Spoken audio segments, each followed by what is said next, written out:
में गोरी आइलू बंगाल से, हाँ आइलू बंगाल से तू यूपी में गोरी। रुदलपुर के लोगावा तले के छोड़ी, जिला देवरिया हटर जईबू। दे दयानुसा के लोगावा के तर जईबू, हाँ दे लीलापुर के लोगावा के तर जईबू। दे पचरुखा के लोगावा के तर जईबू। आइलू बंगाल से तू यूपी में गोरी।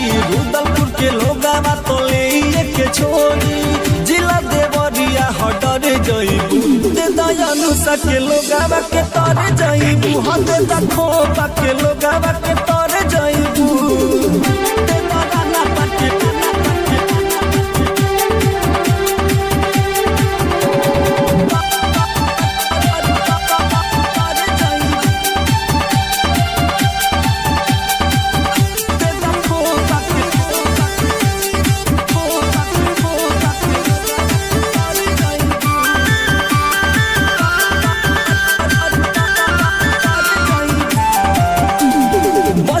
के लोगावा हो डाली दौड़ा के, सरावे के लोगावा तले सुता के। छपरा भटौली रानी, हाँ छपरा भटौली रानी दे हो जुठार। भेड़िया ये कोना रानी मरला पछार।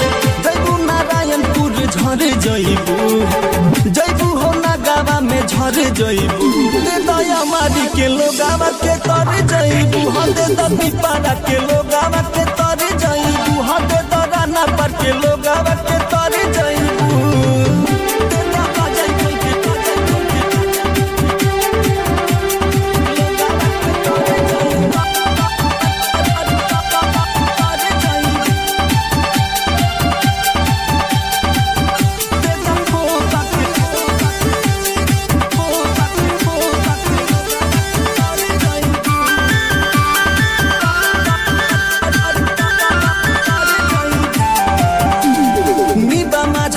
पुर कोरे बन कटिया, जोई बुदू हाई रानी पाई जब मठिया। जखमी मनीष कह, हाँ जखमी मनीष कह दे हम रगड़ हो। कह भी राजेश हम ले हो पकड़ हो। बाजाई सूरज तो झर जईबू, बाजाई है पवन तो झर जईबू। दे बिशुनपुर के लोगावा के तर जईबू, हाँ दे दूनी के लोगावा के तर जईबू।